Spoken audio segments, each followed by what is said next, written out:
গাড়ির ইগনিশন যখন অন করেন তখন গাড়ির ড্যাশবোর্ডে কিছু লাইট জ্বলে ওঠে। এটা নিশ্চয়ই খেয়াল করেছেন। অনেক ধরনের লাইট আছে, যেমন দেখুন এখানে চেক ইঞ্জিন লাইট জ্বলতে পারে, এবিএস এর লাইট জ্বলতে পারে, এয়ার ব্যাগের লাইট জ্বলতে পারে, সিট বেল্ট ওয়ার্নিং এর লাইট জ্বলতে পারে, এরকম বিভিন্ন রকমের ওয়ার্নিং লাইট আমরা দেখতে পাই। কিন্তু জানেন কি যে এর মধ্যে 3টে লাইট আছে এমন, যে 3টে জ্বলে উঠলে আপনাকে সঙ্গে সঙ্গে গাড়ি থামাতে হবে। যদি চলন্ত অবস্থায় এই লাইটগুলো জ্বলে ওঠে সঙ্গে সঙ্গে গাড়ি থামাতে হবে, আদারওয়াইজ কিন্তু আপনার ইঞ্জিন সিজ করতে পারে। তো আজকে আমি সেই 3টে মোস্ট ইম্পর্টেন্ট এবং most dangerous dashboard warning light নিয়ে আলোচনা করব।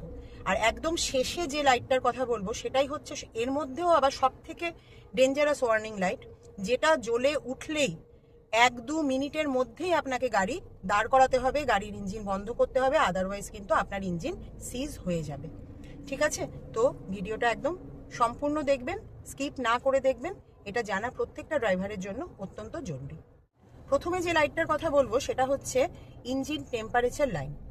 এটা একটা থার্মোমিটারের মতন সাইন হয়ে জ্বলে ড্যাশবোর্ডে। ঠিক আছে, যখন এই থার্মোমিটারের মতন সাইনটা রেড হয়ে যায় সেটা হচ্ছে ইঞ্জিন টেম্পারেচার ওয়ার্নিং লাইট, মানে আপনার ইঞ্জিন, আপনার গাড়ির ইঞ্জিন ওভারহিটেড হয়ে গিয়েছে। এবার দেখুন গাড়ি যখন চলে তখন কিন্তু ইঞ্জিনে হিউজ হিট জেনারেটেড হয়। এই হিটটাকে কন্ট্রোল করে আমাদের গাড়িতে থাকা কুলেন্ট এবং রেডিয়েটর সিস্টেম। এবার কোনো কারণে এই সিস্টেম যদি ফেল করে তাহলেই কিন্তু ইঞ্জিন খুব অল্প সময়ের মধ্যে ওভারহিটেড হয়ে যাবে এবং এই লাইটটা জ্বলে উঠবে তখন। এবার জানতে হবে যে কি কারণে এই সিস্টেমটা ফেল করতে পারে। অনেকগুলো কারণ আছে, তার মধ্যে প্রথম হচ্ছে কুল্যান্টের লেভেল কমে যাওয়া। এবার এই কুল্যান্টের লেভেল কি কারণে কমতে পারে? 1 নম্বর হচ্ছে সময়ের সঙ্গে সঙ্গে কুল্যান্টের যে হোস রয়েছে, মানে যে পাইপটা রয়েছে, সেই পাইপটার মধ্যে ক্র্যাক আসতে পারে এবং সেই ক্র্যাক দিয়ে কুল্যান্ট লিক করতে পারে, সে কারণে কুল্যান্টের লেভেল কমে যেতে পারে। সেকেন্ড হচ্ছে রেডিয়েটরের ফিন বা পাইপে কোনো রকমের ক্র্যাক হলে সেখান থেকে কুল্যান্ট লিক করতে পারে। থার্ড হচ্ছে ইঞ্জিনের হেড গ্যাসকেট যদি কোনো কারণে ফেলিওর হয় তাহলে সেখান দিয়ে কুল্যান্ট ইঞ্জিনের ভেতরে ঢুকে যাবে এবং ফিউয়েলের সাথে বার্ন হবে। এক্ষেত্রে কিন্তু কুল্যান্ট লেভেল সাডেনলি ড্রপ করবে এবং এক্সস্ট দিয়ে ঘন সাদা ধোঁয়া বেরোতে দেখা যাবে। এটাও একটা কারণ হতে পারে। ফোর্থ কারণ হচ্ছে কুল্যান্ট দীর্ঘদিন চেঞ্জ না করা। দেখুন কুল্যান্ট যদি আপনি দীর্ঘদিন চেঞ্জ না করেন তাহলে এই পুরনো কুল্যান্ট কিন্তু কোনো কাজ তো করবেই না, উল্টে কিন্তু কোরোসিভ হয়ে ওঠে। সেক্ষেত্রে এটা বিভিন্ন পার্টগুলোকে ড্যামেজ করে ক্র্যাক তৈরি করে এবং সেই ক্র্যাক দিয়ে কুল্যান্ট লিকেজ হবে। এটা তো গেল কুল্যান্টের ব্যাপার। এবার বলছি রেডিয়েটর কি কারণে কাজ না করতে পারে। দেখুন রেডিয়েটর ফ্যানের যদি ফিউজটা ব্লোন আউট হয়ে যায় তাহলে রেডিয়েটর ফ্যান কাজ করবে না, 1 নম্বর। 2 নম্বর হচ্ছে টেম্পারেচার সেন্সর যদি ফল্টি হয় তাহলে সে ইসিইউকে যে টেম্পারেচার রয়েছে সেটা সেন্ড করবে না এবং ইসিইউ সেক্ষেত্রে কিন্তু রেডিয়েটরের ফ্যানকে অন হতে বলবে না, অর্থাৎ রেডিয়েটরের ফ্যান সেক্ষেত্রে অন হবে না এবং হিটটা জমে থাকবে। এছাড়াও হতে পারে ফ্যানের মোটরটা খারাপ হয়ে গেল, কিংবা হতে পারে থার্মোস্ট্যাটটা খারাপ হয়ে গেছে, কিংবা ওয়াটার পাম্পটা ফেলিওর হয়েছে। ঠিক আছে, সেক্ষেত্রেও কিন্তু এই রেডিয়েটর সিস্টেম কাজ করবে না। অর্থাৎ কুল্যান্ট এবং রেডিয়েটর এই দুটো সিস্টেমের মধ্যে যে কোনো কারণে যদি ফল্ট হয় তাহলে কিন্তু এই ইঞ্জিন টেম্পারেচার ওয়ার্নিং লাইট জ্বলে উঠবে। তাহলে এবার জানি যে এই ওভারহিটেড ইঞ্জিনের ভেতরে অ্যাকচুয়ালি কি হচ্ছে। ওভারহিটেড অবস্থায় ইঞ্জিনের ভেতরের মেটাল পার্টসগুলো এক্সপ্যান্ড করছে এবং পিস্টন সিলিন্ডারের ভেতরে আটকে যেতে পারে, হেড গ্যাসকেট ব্লোন হতে পারে, আর সিলিন্ডার হেড একদম বাজেভাবে ওয়ার্কড হতে পারে, অর্থাৎ কি বেঁকে চুরে যেতে পারে, যে ক্ষেত্রে কিন্তু ইঞ্জিন রিবিল্ড করা ছাড়া আর কোনো উপায় থাকবে না। তো এক্ষেত্রে কি করবেন? ধরুন আপনি যাচ্ছেন, গাড়ি নিয়ে কোথাও যাচ্ছেন, তো আপনি দেখলেন হঠাৎ করে আপনার ড্যাশবোর্ডে ওই লাল রঙের থার্মোমিটারের সাইনটা জ্বলে উঠলো। সঙ্গে সঙ্গে আপনার করণীয় কি হবে? আপনি সঙ্গে সঙ্গে গাড়ির স্পিড কম করুন। গাড়িতে যে সমস্ত মানে ইঞ্জিনের ওপরে ওভারলোড পড়ছে এরকম যে সমস্ত কিছু চলছে, মানে এসি ইত্যাদি, অফ করে দিন এবং গাড়িকে সেফ জায়গায় নিয়ে গিয়ে সাইড করে দাঁড় করিয়ে ইঞ্জিন অফ করে দিন। বেশি দেরি করবেন না একেবারেই, কারণ যত দেরি করবেন হিট তত বাড়তে থাকবে এবং আলটিমেটলি ওই সিচুয়েশনগুলো চলে আসবে যেটা আমি আগে বললাম, এবং আপনার ইঞ্জিনকে কিন্তু সেক্ষেত্রে রিবিল্ড করা ছাড়া আর কোনো উপায় থাকবে না। গাড়িকে সাইড করে দাঁড় করালেন, তারপরে আপনি বনেটটা খুলে দেবেন, খুলে দিয়ে ঠান্ডা হতে দেবেন ইঞ্জিনকে। ঠিক আছে, কিন্তু খবরদার এই সময় কিন্তু গরম অবস্থায় কুল্যান্টটা খুলে চেক করতে যাবেন না। একদম মানে কুলেন্টটা কিন্তু সেই সময় ফুটন্ত অবস্থায় থাকে এবং সিরিয়াস আপনার মানে বার্ন ইনজিউরি হতে পারে। এটা একদমই করতে যাবেন না। বনেটটা খুলে ওয়েট করুন, গাড়িকে ঠান্ডা হতে দিন, পসিবল হলে কাছাকাছি কোনো সার্ভিস সেন্টারে নিয়ে যান বা কোনো মেকানিককে কল করুন, করে প্রপারলি চেক করান, তারপরে আবার গাড়ি চালাতে শুরু করবেন। ইঞ্জিন টেম্পারেচার ওয়ার্নিং লাইট জ্বলে থাকা অবস্থায় গাড়ি কিন্তু 5 থেকে 10 মিনিটের বেশি একেবারেই চালাবেন না। 2 নম্বরে আসছি এমন একটা ওয়ার্নিং লাইটের কথায় যেটা অনেকেই কিন্তু ইগনোর করেন, সেটা হচ্ছে ব্যাটারি ওয়ার্নিং লাইট। হ্যাঁ, এটা এরকম ফর্মে দেখা যায়, অর্থাৎ এরকম একটা রেড ব্যাটারির মতন সাইন দেখা যায় এবং সেখানে একদিকে প্লাস একদিকে মাইনাস দেখা যায়। এটা লাল হয়ে জ্বলে, অনেক সময় ব্লিঙ্ক করে, অনেক সময় স্টেডি ভাবে জ্বলে। দুটোরই কি তাৎপর্য সেটা আমি বলছি। তার আগে বলি, এই লাইটটা কিন্তু শুধুমাত্র ব্যাটারির প্রবলেমকেই দেখাচ্ছে না, এটা কিন্তু গাড়ির পুরো চার্জিং সিস্টেমের ফল্টকে শো করছে।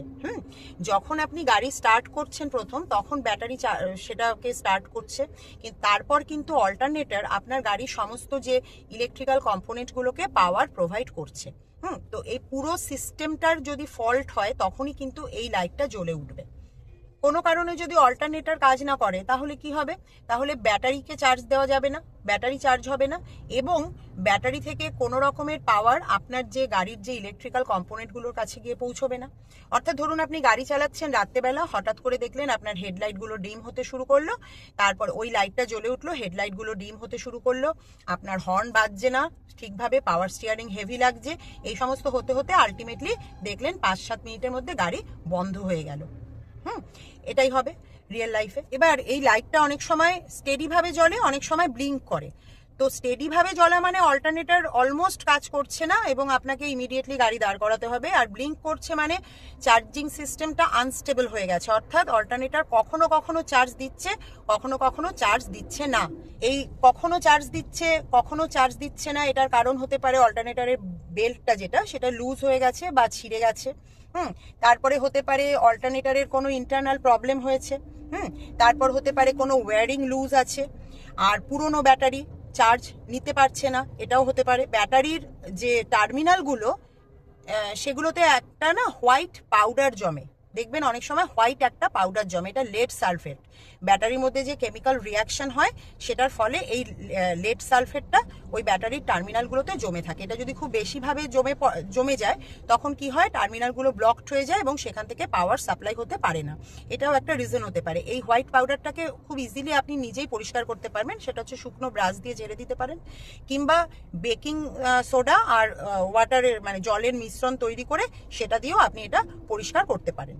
অর্থাৎ যখন এই ব্যাটারির লাইটটা জ্বলে উঠবে তখন ভেতরে কি হচ্ছে, তখন ব্যাটারি তার মানে ডিসচার্জ হচ্ছে, ক্রমশ ব্যাটারি ডিসচার্জ হতে থাকছে। এক এক করে গাড়ির সমস্ত কম্পোনেন্টগুলোতে পাওয়ার সাপ্লাই ফেলিওর হতে থাকবে। ফুয়েল পাম্প অফ হয়ে যাবে, তারপরে হচ্ছে ইসিউ আলটিমেটলি শাটডাউন হয়ে যাবে এবং আপনার গাড়ি কিন্তু রাস্তার মাঝখানে স্টল হয়ে যাবে। তো সেটা হওয়ার আগে আপনি নিজেই গাড়িকে দাঁড় করান, সেফলি রাস্তার ধারে দাঁড় করান এবং প্রয়োজনীয় ব্যবস্থা নিন। তো এই লাইটটা জ্বলে উঠলে আগেই কি করবেন, আগেই সমস্ত আননেসেসারি ইলেকট্রিক্যালস গুলোকে অফ করে দিন। যত আননেসেসারি ইলেকট্রিক্যালস আপনার গাড়িতে জ্বলছে, যেমন ধরুন মিউজিক সিস্টেম চলতে পারে, তো এসি চলতে পারে, এইগুলোকে আপনি অফ করে দিন। করে নিয়ে তারপরে গাড়িকে রাস্তার ধারে সেফলি নিয়ে গিয়ে দাঁড় করান এবং ইঞ্জিন বন্ধ করে নিন। এই অবস্থায় গাড়ি বেশিক্ষণ চালাবেন না, তাহলে কিন্তু রাস্তার মাঝখানে আপনার গাড়ি স্টল করে যাবে। এবারে আসছি সব থেকে যেটা মোস্ট ডেঞ্জারাস এবং most important dashboard warning light সেটা নিয়ে। তো সেটা হচ্ছে ইঞ্জিন অয়েল প্রেশার লাইট। যখন এটা রেড হয়ে জ্বলে, এটা দেখুন এরকম একটা অয়েল ক্যানের মতন একটা স্ট্রাকচার দেখা যায়, তার মুখ দিয়ে এক ফোঁটা মানে অয়েল যেন রয়েছে এবং সেটা লাল হয়ে জ্বলে। এবার বলছি যে এই লাইটটার কি তাৎপর্য। ইঞ্জিনের ভেতরে যে মুভিং মেটাল পার্টসগুলো থাকে সেইগুলোর গায়ে ইঞ্জিন অয়েলের একটা পাতলা লেয়ার থাকে। ইঞ্জিন অয়েলের লেয়ারটা কি করে, এই মুভিং পার্টসগুলোর মধ্যে ফ্রিকশন কম করে, এবং স্মুথভাবে এদেরকে চলতে সাহায্য করে। কিন্তু যখন ইঞ্জিন অয়েলের প্রেশার কমে যায় তখন এই লেয়ারটা আর থাকছে না, তার ফলে কি হচ্ছে, ফ্রিকশন অনেক বেড়ে যাচ্ছে এবং এই যে মেটাল পার্টসগুলো এরা প্রথমে এক্সপ্যান্ড করছে এবং তারপরে টেম্পারেচার এত বেড়ে যাচ্ছে যে এরা লিটারালি ওয়েল্ড করে যাচ্ছে, অর্থাৎ গলে যাচ্ছে। অর্থাৎ তখন আপনার ইঞ্জিন সিজড হয়ে যাবে। এবারে জানি যে ইঞ্জিনের অয়েল প্রেশারটা কমে যাওয়ার কারণগুলো কি। প্রথম কারণটা হচ্ছে ইঞ্জিন অয়েলের এক্সটার্নাল লিকেজ। এটা কি কারণে হতে পারে? এটা হতে পারে ইঞ্জিনের গ্যাসকেট, অয়েল সিল বা অয়েল ফিল্টার থেকে ইঞ্জিন অয়েল লিক করতে পারে। যদি এরকম হয় তাহলে আপনি বুঝবেন কি করে? এটা কিন্তু বোঝা যায় বাইরে থেকে। সেটা হচ্ছে গাড়ির নিচে, গাড়ি যখন থেমে থাকছে তখন গাড়ির নিচে অয়েলি ড্রপ দেখতে পাবেন, আর বনেট খুললে ইঞ্জিন ব্লকের ভেতরে অয়েলি মার্ক দেখতে পাবেন। এটা দেখলে বুঝবেন আপনার ইঞ্জিন অয়েল কিন্তু এইভাবে এক্সটার্নালি লিকেজ হচ্ছে। সেকেন্ডলি হতে পারে ইন্টারনাল অয়েল লিক। এটা হচ্ছে কি, ইঞ্জিনের যে পিস্টন রিং থাকে সেটা যদি কোনো কারণে লিক হয়ে যায় তাহলে ইঞ্জিন অয়েল না ইঞ্জিনের ভেতরের কম্বাসন চেম্বারের ভেতরে ঢুকে পড়বে এবং ফিউয়েলের সাথে সেটা বার্ন হতে থাকবে। এটা হলেও কিন্তু আপনি বুঝতে পারবেন। কিভাবে বুঝতে পারবেন? দেখবেন যে ইঞ্জিন অয়েলের লেভেলটা সাডেনলি কমে যাবে, এটা প্রথম কথা। সেকেন্ডলি দেখবেন যে এক্সস্ট দিয়ে একটা ব্লুইশ স্মোক বার হচ্ছে এবং তার মধ্যে তীব্র তেল পোড়া গন্ধ পাচ্ছেন। তখন বুঝবেন কিন্তু যে আপনার ইঞ্জিন অয়েল ভেতরে ইঞ্জিনের কম্বাসন চেম্বারের ভেতরে ঢুকে ফুয়েলের সাথে বার্ন হচ্ছে। থার্ড হচ্ছে পুয়ার মেনটেনেন্স, অর্থাৎ ইঞ্জিন অয়েল দীর্ঘদিন চেঞ্জ না করা। ইঞ্জিন অয়েলে কিন্তু একটা শেলফ লাইফ থাকে। এই মানে কোনো ইঞ্জিন অয়েল হয়তো বলা হয় যে 12 মাস পরে চেঞ্জ করতে হবে, একটা টাইম এবং একটা কিলোমিটার আইদার অর দেয়া থাকে। হয় বলা হয় যে 10,000 কিলোমিটার কিংবা 12 মাস, যেটা আগে হবে। তো এই নির্দিষ্ট সময়ের মধ্যে যদি ইঞ্জিন অয়েল চেঞ্জ না করা হয় তাহলে ইঞ্জিন অয়েল ডিগ্রেড করে যাবে এবং পাতলা হয়ে যাবে, ওটার ডেন্সিটিটা পাতলা হয়ে যাবে, ফলে সে প্রেশার মেনটেন করতে পারবে না। এটা একটা কারণ হতে পারে। আর ফোর্থ যেটা কারণ হতে পারে সেটা হচ্ছে রং গ্রেডের অয়েল আপনি ইউজ করছেন, অর্থাৎ ম্যানুফ্যাকচারার রেকমেন্ডেড গ্রেডের অয়েল ইউজ না করে অন্য কোনো বাজার চলতি কারুর কাছ থেকে শুনে নিলেন অমুক ইঞ্জিন অয়েলটা খুব ভালো, আমার গাড়িতে খুব ভালো কাজ দিচ্ছে, আপনিও এনে সেটা ঢেলে ফেললেন। ওনার গাড়িতে হয়তো ভালো কাজ দিচ্ছে, ওনার গাড়িতে হয়তো কোম্পানি ওটাই রেকমেন্ড করেছে, আপনার গাড়িতে নয়।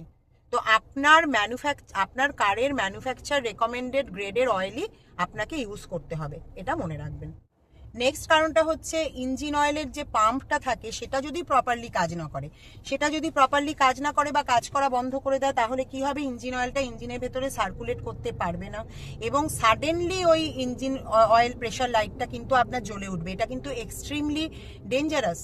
হঠাৎ করে যদি জ্বলে ওঠে তাহলে এটা কিন্তু এক্সট্রিমলি ডেঞ্জারাস। এটা সঙ্গে সঙ্গে আপনাকে কিন্তু মানে যেহেতু অয়েলের পাম্পটাই কাজ করছে না, সঙ্গে সঙ্গে কিন্তু আপনাকে গাড়ি থামাতে হবে।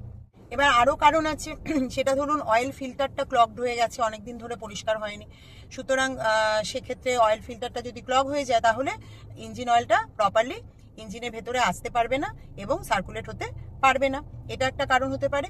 আর শেষ যেটা কারণ যেটা হতে পারে সেটা হচ্ছে অনেকদিন ধরে ইঞ্জিন অয়েল যদি আপনি চেঞ্জ না করেন তাহলে কি হবে? স্লাজ জমতে পারে। ইঞ্জিন অয়েলের মধ্যে ইঞ্জিনের যে ময়লাগুলো সেগুলো জমে ইঞ্জিন অয়েলের যে প্যাসেজগুলো সেগুলোকেই ব্লক করে দিল, তার ফলে ইঞ্জিন অয়েল ইঞ্জিনের ভেতরে ঢুকতে পারলো না এবং সার্কুলেটও হতে পারলো না। এই কারণগুলো পসিবল রিজন ইঞ্জিন অয়েলের প্রেশার কমে যাওয়ার। তো রিয়েল লাইফে কি হতে পারে? ধরুন আপনি হাইওয়েতে হাই স্পিডে গাড়ি চালাচ্ছেন, হঠাৎ করে ইঞ্জিন অয়েল প্রেশার লাইটটা আপনার জ্বলে উঠলো। আপনি তখন ভাবলেন যে এখানে তো দাঁড়ানো যাবে না, আরো 2-3 কিলোমিটার যাই, তারপরে দেখা যাবে কোনো রেস্টুরেন্ট বা কোনো পেট্রোল পাম্প পেলে সেখানে দাঁড়াবো। কিন্তু এই 2-3 কিলোমিটারের মধ্যে কিন্তু আপনার গাড়ির ইঞ্জিন সিজ করে যেতে পারে। এই লাইটটা জ্বলা মানেই হচ্ছে স্টপ ইমিডিয়েটলি, একদম সঙ্গে সঙ্গে আপনাকে গাড়ি দাঁড় করাতে হবে। একদম সঙ্গে সঙ্গে মানে সেফ জায়গায় গাড়ি সাইড করে অবশ্যই সেফলি গাড়ি দাঁড় করাতে হবে এবং ততক্ষণ পর্যন্ত রিস্টার্ট করবেন না যতক্ষণ না পর্যন্ত প্রবলেমটা সলভড হচ্ছে। এই 3টে লাইট সম্বন্ধে আমি আজকে বললাম, কিন্তু মনে রাখবেন যে ড্যাশবোর্ডে জ্বলে ওঠা যে কোনো লাইটই কিন্তু একটা ওয়ার্নিং। আজকালকার মডার্ন গাড়িতে সবকিছুই কিন্তু সেন্সর দিয়ে কন্ট্রোলড হয়। ইসিউ আপনাকে ড্যাশবোর্ডের লাইটের মাধ্যমে বলতে চায় যে গাড়ির মধ্যে কিছু প্রবলেম হয়েছে, অর্থাৎ কোনো লাইট জ্বলে ওঠা মানেই কিন্তু কোনো না কোনো প্রবলেম তো হয়েইছে। এই 3টে হচ্ছে মোস্ট ডেঞ্জারাস লাইট, যেগুলো আপনাকে ইমিডিয়েটলি অ্যাকশন নিতে হবে, কিন্তু বাকি লাইটগুলোকেও ইগনোর করবেন না।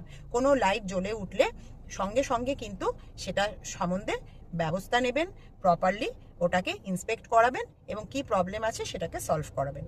মনে রাখবেন যে এই লাইট জ্বলে ওঠা মানে কিন্তু আপনার গাড়িকে বাঁচানোর হয়তো লাস্ট ওয়ার্নিং ছিল। আর মনে রাখবেন ইয়েলো মানে কশন, রেড মানে ডেঞ্জার, অর্থাৎ কোনো লাইট যদি ইয়েলো হয়ে জ্বলে তার মানে আপনাকে বুঝতে হবে যে গাড়ি আপনাকে ওয়ার্নিং দিচ্ছে, এখনো পর্যন্ত সেরকম ডেঞ্জারাস সিচুয়েশনে পৌঁছয়নি, কিন্তু লাল হয়ে জ্বলে ওঠা মানে কিন্তু একটা ডেঞ্জার জোনে পৌঁছে গেছে।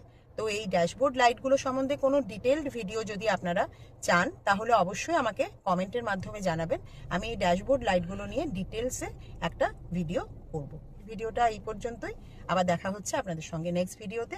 ভিডিওটা যদি ভালো লাগে অবশ্যই লাইক করবেন, শেয়ার করবেন, চ্যানেলটাকে সাবস্ক্রাইব করবেন। টাটা।